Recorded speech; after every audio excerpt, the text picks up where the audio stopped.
Hello, my friends, and welcome to Kurt Berglund's Baseball World.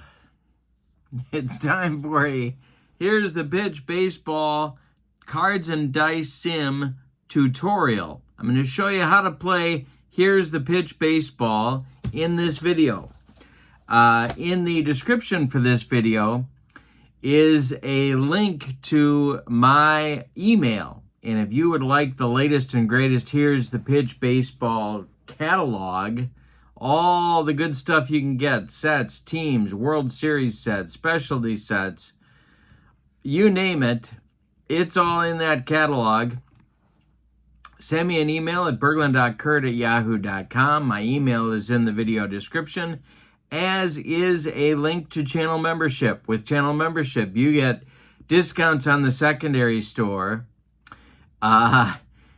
special members-only videos, which is now a huge archive of stuff for you, and a free gift from me every month in the form of PDFs that I create for different cards and dice simulations.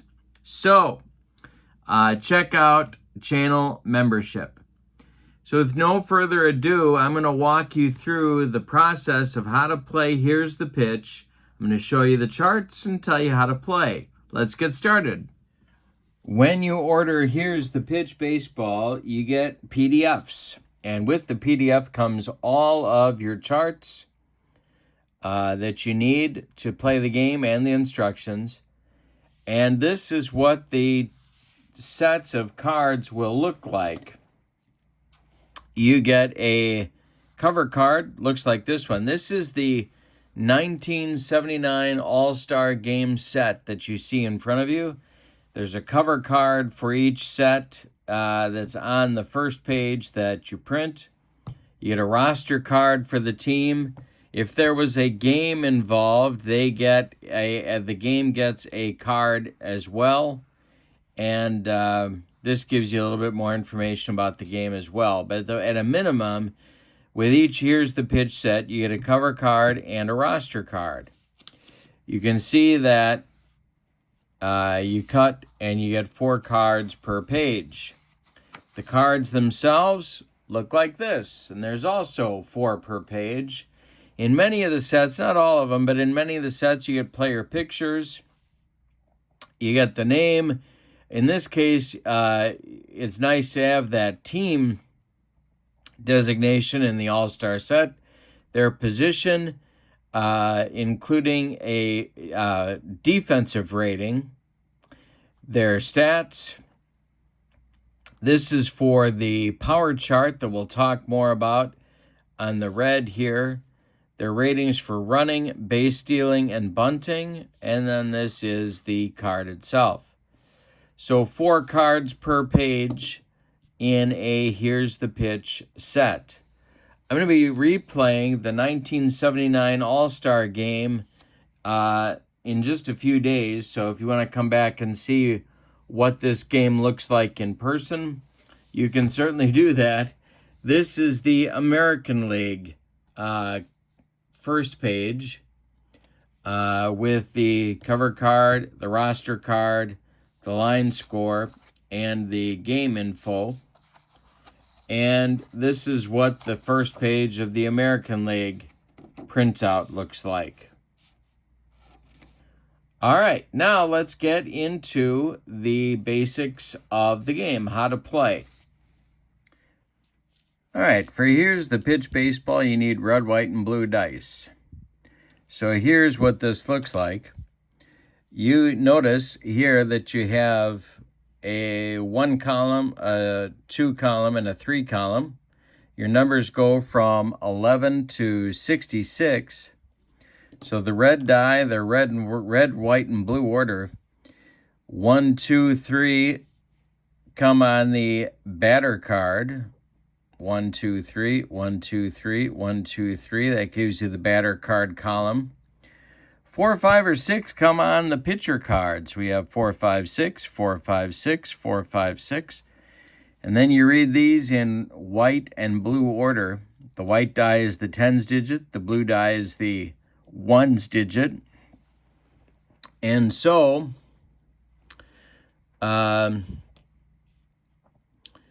you read your red die to get a column, and then you read these together for your yellow column result. So let's roll and see what we get. We got a 263. The 2 gives us the column. The 63 gives us the yellow column result. And it's a single with an asterisk and a 3. And what that does is it tells you that you need to re-roll one die. And if it's a 1 to 3, it's a single. I rolled a 1, so it is a single. If I rolled a 4, 5, or 6, it'd be a foul ball, and you re-roll everything. Let's roll one more time. This is, by the way, this is the leadoff batter. Davey Lopes was the leadoff batter in the 79 All-Star game, and Nolan Ryan was the starting pitcher. All right, so now we have a 345.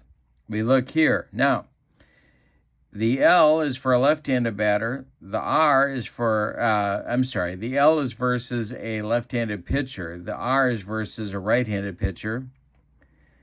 On Nolan Ryan's card, it's just the reverse. The L is if he's facing a left-handed batter, and the R is if he's facing a right-handed batter. So let's look here. We have a 345, column 3. We have 45, and it's a G5. Now, to see what happens for the rest of the play, we look to a chart. And there are not too many. There's just a few charts for, here's the pitch. So let's take a look. This is our ground ball chart. And it's 5. So it goes to the third baseman. The third baseman gets all the fielders get a defensive rating, 3 or 2 or 1. The defensive rating combines range as well as error probability. So we have a G5. If our third baseman is rated a 2, let's suppose that he is, there's nobody on base. We rolled a 4. And at the 2 rated fielder, it becomes a line out to the third baseman, and that's the result of the play. On the ground ball chart, notice that it is broken out by where the base runners are. Base is empty, first base only, first and second, first and third, second and third, second, third, and base is full. There are some variations depending upon where the base runners are, as well as the ability of the fielder that's involved. 3 is bad, 2 is average, and 1 is the best. And you can kind of see that based on, I'm sorry, I'm wrong. I misspoke. 3 is the best, 2 is middle, and 1 is the worst. And you can see that here, that your error probabilities are much greater for one rated fielder than they are for a 3. All right, now coming back to the matchup here, suppose that I had rolled, instead of the 345, suppose that I had rolled a 151. And that would be and again, Ryan is a right-handed pitcher. That would be a fly ball chance to center field. Then I would use my fly ball chart. Fly ball chart, unlike the ground ball chart, is blue. But the format's the same. You can see if we pull the ground ball chart back, it's based on where the base runners are and the rating of the fielder. 3 is the best, 2 is the medium, the average, and 1 is the worst. Now, if let's suppose that our center fielder was rated a 3 and there's nobody on base, we roll the dice. We have a 3 rated fielder with the bases empty, and we rolled an 11. Great catch, saved a hit. and that is the out. So you get one roll to determine what chart you're going to look at to see where the putout is made. The outs are in black. The hits, or possible hits in this case, when we rolled the 263, we rolled a 1-3, and that was our single. But it might have been a foul ball. Everything else here in red, the base runner is getting on. On the pitcher card, walks are in black. Strikeouts are also in black. You can see, obviously, Nolan Ryan strikes out a lot of folks. And then we have the red results here that you see with the H in the middle. And that is what on the batter card, the hits are pretty straightforward where the advancement goes and where the base is, where the hit goes. Now, one of the things that's cool about this game is that if it doesn't specify, for example, if Lopes hits a double on a 255, the home team gets to decide which field the ball was hit to. And that's important because then the home team gets to decide which outfielder is going to make the play on it. So, for example, if you, the American League was the home team in the All-Star game, they probably don't want to hit it to Dave Parker, who's a -1 arm. But the home team gets to decide in all those cases where we don't know, where it's not designated where the ball is hit. So it's built-in home field advantage. But let's come back to this here. We have the H's in the middle, and we don't know what that means. And what that means is this is one of the unique parts of Here's the Pitch Baseball, and it's the power chart check. So we're going to bring the power chart out here. And instead of rolling on one of these charts to see what the out was that was made, the power chart is going to be a hit. Now, if you look at Nolan Ryan as a starting pitcher, his power adjustment is a -4. So what we'll do is to re-roll all 3 dice, and we rolled a 152, which is a 74.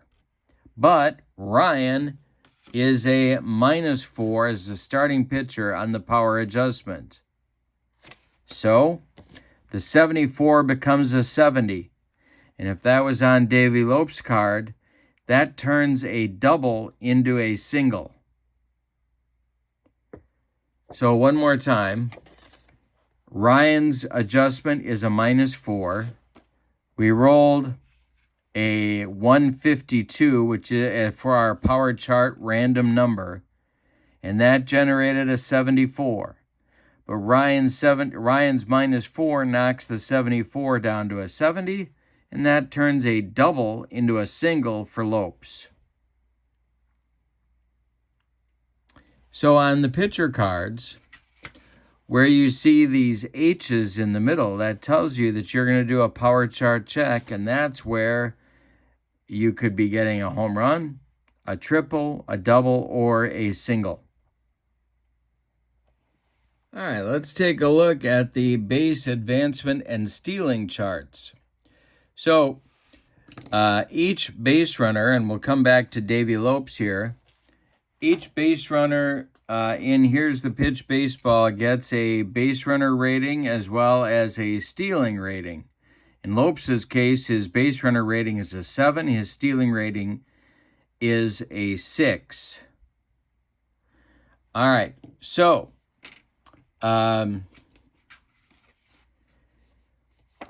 the first thing is that you look at the catcher's throwing arm. Now, just for fun, we're going to look at the throwing arm of the 1979 starting catcher for the American League, that is Darryl Porter. He was a throwing arm of a -1. So that's going to affect Lopes by knocking his stealing rating down to a 5.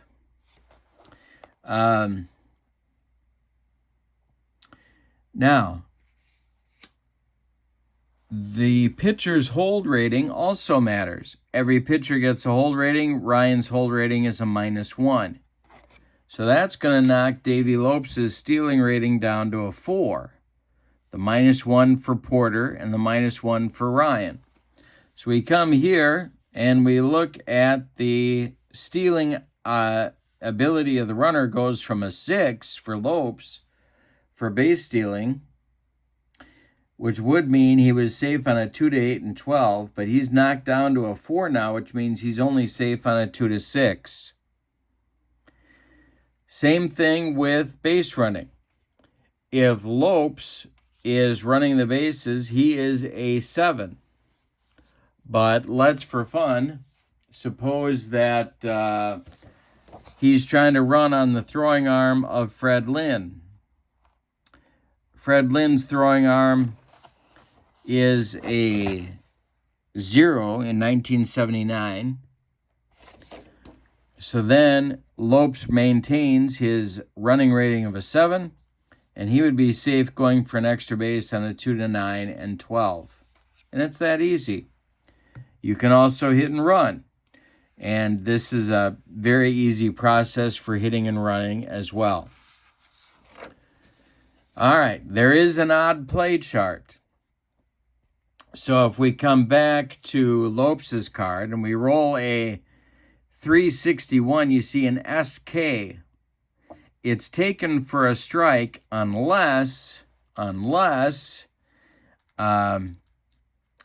you get the white and blue dice total of a 10, 11, or 12.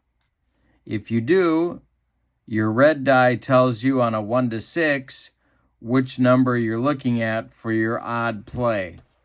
So anytime you see an SK or a BL, an SK or a BL, then those become rare play chances.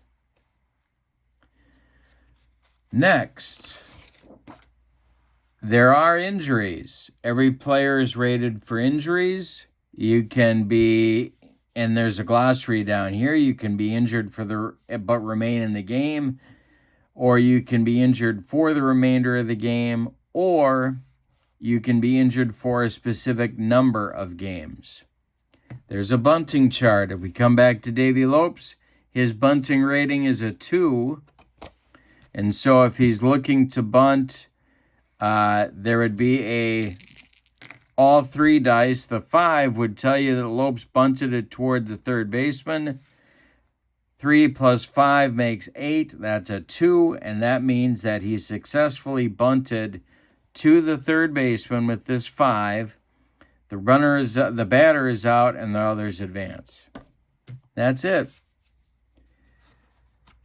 Next, there are some players, and this is how Here's the Pitch handles outlier stats for walks and strikeouts.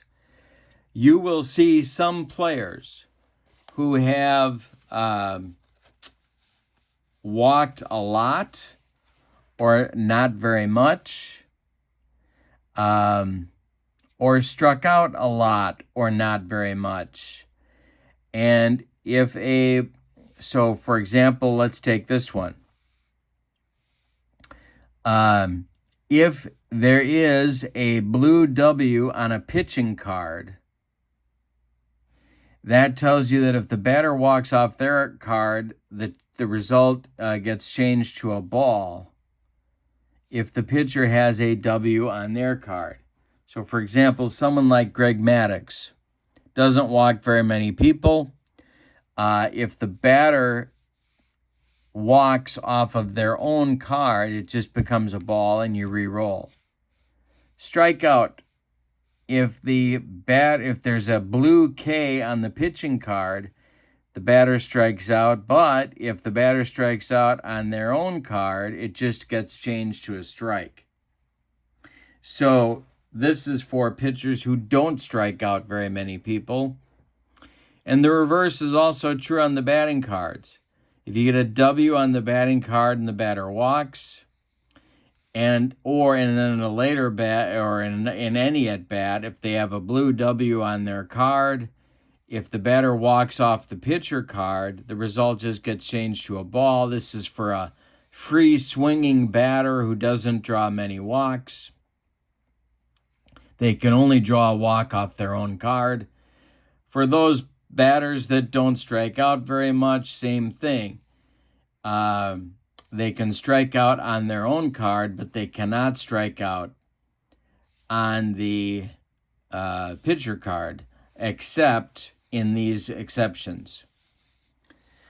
All right. So even though it is a 50-50 system on Here's the Pitch, you do get the ability here to get realistic statistics on walk and strikeout totals, because it can limit the circumstances for those batters that either walk a lot or that don't walk very much, or that don't strike out very much, to get their totals limited in that way.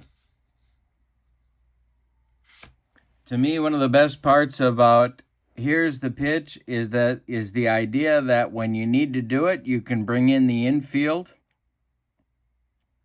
or you can bring in any particular players in the infield to play in. But that's not all. You can also bring in the outfield. So if you have a winning run situation with a runner on third, you can bring in your outfield just as teams do to try and cut off that run at the plate or to catch a shallow fly ball. All right, and there's one last thing I want to show you that makes gameplay very, very easy, and that is that on one side of one page, you get, in Here's the Pitch, a pitching card glossary that breaks down everything about that outcome. Okay. It tells you how to handle errors very easily. Any result that you get for the pitching card is on one side of one page, and then there's another glossary on one side of one page for all of the batter card results and what happens. So until you learn the game, it's very clear to see what your results are, and you're on to the next at bat. So this has been a quick and dirty tutorial of the Here's the Pitch gameplay process. In a few days, come on back and you'll see these same cards on my tabletop. We're going to do a replay of the 1979 All-Star game from the Kingdom, where you can see the game actually in action. But if you've never played replay before, this tutorial gives you a pretty good look at what gameplay is like. Now again, if you'd like to see the latest Here's the Pitch catalog, send me an email at berglund.kurt@yahoo.com. And don't forget to check out channel membership. That link is also in the description for this video. With channel membership, you get access to members-only videos. You get a free gift from me every month, and you get discounts on the secondary store. I hope you've enjoyed the tutorial, and I hope you come back in just a few days for our replay of the 1979 All-Star Game. Have a great day. So long, everybody.